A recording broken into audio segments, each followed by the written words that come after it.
आइए मैच्योरेशन को 2 मिनट में समझते हैं। बच्चों, मैच्योरेशन का मतलब होता है the process of release of urine from the body. Simple भाषा में कहूं तो सुसु जाने को मैच्योरेशन कहते हैं। और जो न्यूरल मैकेनिज्म मैच्योरेशन के लिए रिस्पॉन्सिबल होता है उसे कहते हैं मैच्योरेशन रिफ्लेक्स। देखिए, आपको पता है कि यूरिन कहाँ फॉर्म होती है? नेफ्रॉन में फॉर्म होती है। तो जब नेफ्रॉन ने यूरिन बना दी तो नेफ्रॉन इस यूरिन को पास करता है यूरिनरी ब्लैडर में। यूरिनरी ब्लैडर स्मूथ मसल से बना हुआ एक बैग होता है जहां पर यूरिन स्टोर होती है।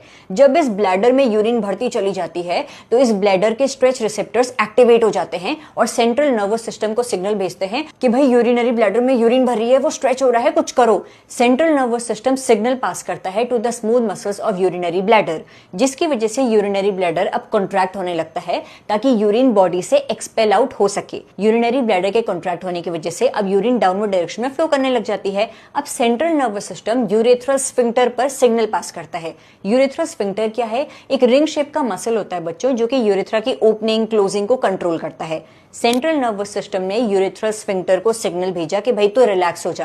तेरे रिलैक्सेशन की वजह से यूरिन जो कि यूरिनरी ब्लैडर से नीचे आ रही है वो बॉडी से एक्सपेल आउट हो सकेगी। तो contraction of urinary bladder and relaxation of urethral sphincter की वजह से बॉडी से यूरिन बाहर आ जाती है। अच्छा, आप सोच रहे होंगे अगर सेंट्रल नर्वस सिस्टम के सिग्नल की वजह से बॉडी से यूरिन बाहर आ जा रही है तो हम कहीं पर भी सुसु क्यों नहीं कर दे रहे? जैसी सुसु लगती है फटाक से सुसु बाहर क्यों नहीं आ जाती? जैसे छोटे बच्चों की सुसु अचानक से लीक हो जाती है, हमारी क्यों नहीं होती? हम कैसे सुसु कंट्रोल कर लेते हैं? असल में बच्चों 2 टाइप के यूरेथ्रल स्फिंक्टर्स होते हैं, internal urethral sphincter and external urethral sphincter.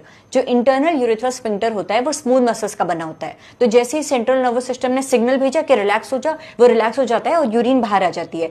लेकिन ये यूरिन एकदम बॉडी से बाहर इसलिए नहीं आ पाती क्योंकि बॉडी से बाहर आने से पहले एक और स्फिंक्टर मौजूद होता है, एक्सटर्नल यूरेथ्रल स्फिंक्टर। ये external urethral sphincter skeletal muscles का बना होता है, तो वॉलंटरी कंट्रोल में होता है हमारे। इसीलिए जब सेंट्रल नर्वस सिस्टम सिग्नल भेजता है इंटरनल यूरेथ्रल स्फिंक्टर के पास, वो तो फटाक से रिलैक्स हो जाता है, यूरिन नीचे आ जाती है, लेकिन एकदम बॉडी से बाहर नहीं आ पाती। क्यों? क्योंकि हमने एक्सटर्नल यूरेथ्रल स्फिंक्टर को कंट्रोल करा हुआ है, क्योंकि वो स्केलेटल मसल का बना हुआ है। जो छोटे बच्चे होते हैं उनका सुसु पर कोई कंट्रोल नहीं होता क्योंकि उनका जो एक्सटर्नल यूरेथ्रल स्फिंक्टर होता है वो डेवलपिंग स्टेज में होता है। लेकिन विद टाइम जैसे जैसे हम ग्रो करने लगते हैं तो हमारा एक्सटर्नल यूरेथ्रल स्फिंक्टर भी डेवलप हो जाता है और हमारे कंट्रोल में अब आ सकता है। तो हम उसे कंट्रोल कर सकते हैं कि कब तुझे रिलैक्स होना और यूरिन रिलीज करनी है और कब तुझे सुसु कंट्रोल करके रखनी है।